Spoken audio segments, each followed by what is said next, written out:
My YouTube ad revenue is dropping, and yours will too, guaranteed. And here's why. So I'm reading an article from Zero Hedge talking about Snap. I think it's Snapchat. Now Facebook owns Instagram, but anyway, Snapchat. And their ad revenue has dropped significantly. I don't know. I know what Snapchat is. I don't care. I don't have anything to do with it. But their ad revenue is dropping like a brick in water. Facebook stock way down. Ad revenue dropping like a brick in water. I haven't seen the report for Google, because remember, Google owns YouTube. But I can only imagine it's the same thing. And of course, this is a sign of an economy that's I don't want to say it's on its back, because we're still moving the ball, man. But it's certainly not growing at a clip. I mean, I've already said we're in a recession right now. Anyway, the point being is I've already seen it with my own ad revenue. So on YouTube, you get paid on the 20th or 21st of every month for your ad revenue. And mine's down 25%. And you can see the graph. So I started getting paid on YouTube, oh boy, August 2018. Yeah, August 2018 was when I started getting paid on YouTube. And it ebbs and flows. The trajectory goes up, and any kind of like a stock market kind of graph. It goes northeast, I should say, up. But the ebb and flows are there, where like a stock market, sometimes you have some down months, sometimes you have some booming months. But the trajectory is on a rising scenario. Not for the last couple months, man. Now, people say, well, you're not getting that many views. That's not true. My views I average about 25,000 views a day, give or take. My time watched is high. I just, my numbers are the trajectory of my views, the trajectory of my time watched, the trajectory of my click-through ratio is going to the northeast, 100%. The trajectory of my ad revenue is not. And that just shows you one thing and one thing only, is that the amount of revenue being generated from ads are dropping. It's just that simple. And I can only imagine if it's dropping for me, if you're on YouTube, it's going to be dropping for you as well. And I probably already has, actually. And I'm wondering when, now we are going into an election cycle. So that's, no, come on, buddy. Come on, he sees a chipmunk and he wants to go nuts on chipmunk. Look at him. You see that chipmunk? Look at him. Yeah, oh, no, come on. He's 70 pounds of muscle, this guy. Oh, yeah, come on, baby. Anyway, the point being, now that we have elections, we're going to get more and more videos from elections, which is good for YouTube content creators. I mean, that's money that we will, the left wing, who has all the money versus the right wing, they'll put more and more ads on our channels, especially when the general comes down.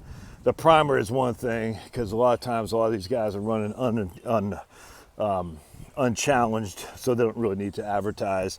In a general election, when they're running against an opponent, will create more ad revenue. That's good.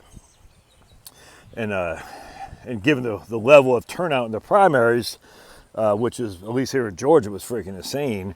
That shows the level of enthusiasm which might not otherwise have been there in a normal off-year election cycle. So that might be the saving grace for the next 6 months or so. But I tell you, the economy as a whole, you can see it. If the ad revenues are down, that means one thing and one thing only: the economy is not doing much, if anything, if not shrinking, simply because they don't have much excess cash to spend on ad revenue.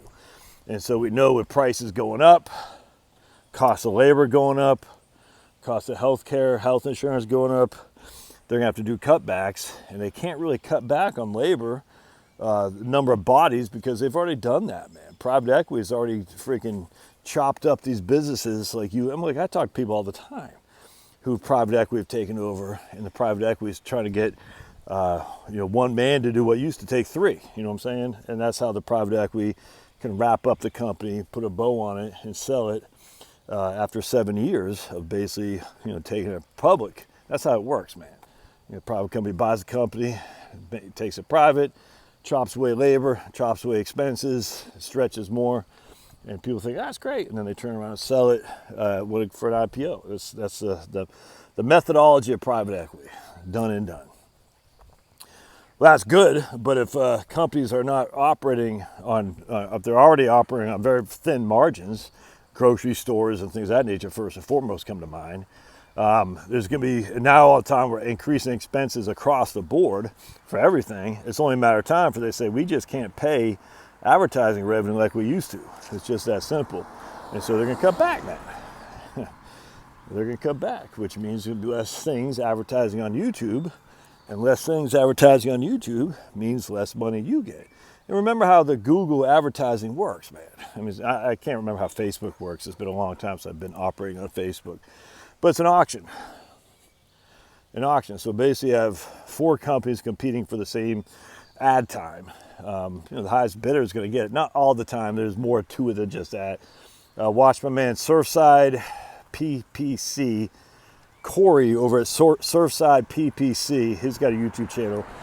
I haven't followed him much lately, but I do like Corey over there. He has a great channel on how ads revenues works, how to do ad campaigns on YouTube and Facebook. It's very interesting, actually. Anyway, long story short, with YouTube, because it's an auction, well, when you take players' demand out of the realm, all right, so you have the same supply. YouTube have the same supply of ads available for advertisers. So supply stays the same, demand goes down. What happens to price? Price goes down. All right, demand for ads goes down because Snap, all these other companies, who are operating on razor thin margins, they just don't have the resources to put for a lot of advertising, so they're going to cut back on advertising.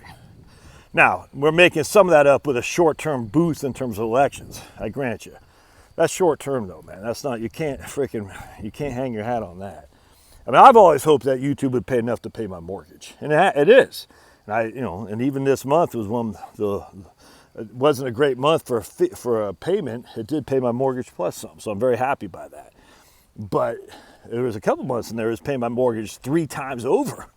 I was like, man, I'm not anywhere near that. This month I paid my mortgage plus a half, which is fantastic. I love it. That's why I'm on YouTube. It's great. I love it. I never did this expecting for that, but and I saw things I said, well, if I can get YouTube to pay my mortgage, I'll be in hog heaven. But a couple months ago, I was getting YouTube to pay 3 payments of mortgage. That's what I've always done. Use my YouTube revenue to pay my mortgage. Whatever got my YouTube revenue goes to my mortgage. That's the way it is today. That's the way it is 6 months ago. And that will be forever in the future. So as long as it pays my mortgage, I'm happy. That's all there's to it. It's like a couple months ago, I paid 3 mortgages in 1 month for a couple of months back to back. Now I'm getting about half of that, if that makes sense. Anyway, so the point being is now you got companies taking off or reducing their demand for advertising, all right? And what that does, YouTube has the same supply of ads, same supply, reduced demand, price goes down. Think about housing in your neighborhood.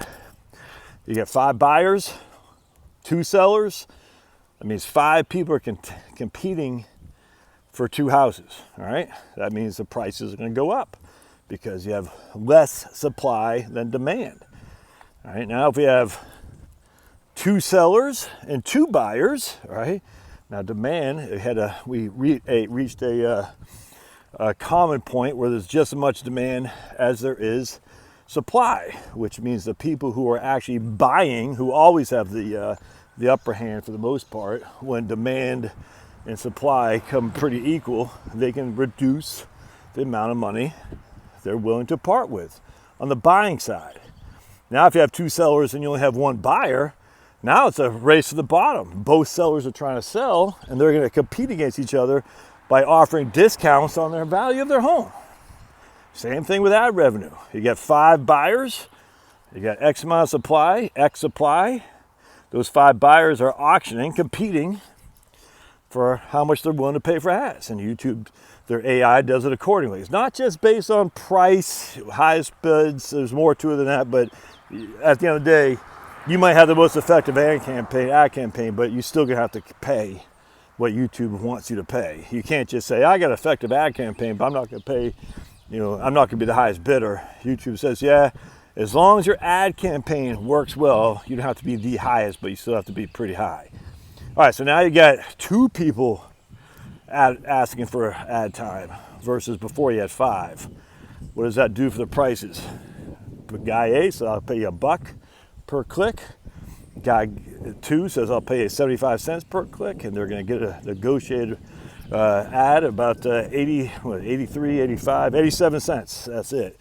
Before, when you had 5 sellers, guy A would pay $1, guy 5 or guy E would pay $1.50, and you have a negotiated price of $1.25. Now you only have 2 buyers, so you're going to have a negotiated price of 87.5. That's not exactly how it works, I grant you, but you get the gist. So if you're relying on YouTube to make you rich, you know, I hope you're not, unless depending on what rich means to you. Because for me, as long as I can get my mortgage, I'm happy. But it was nice getting those couple extra months where I got 3 mortgage payments. But I don't think that's going to happen anytime soon. I hope I'm wrong. All right, love to hear your thoughts. We'll see you.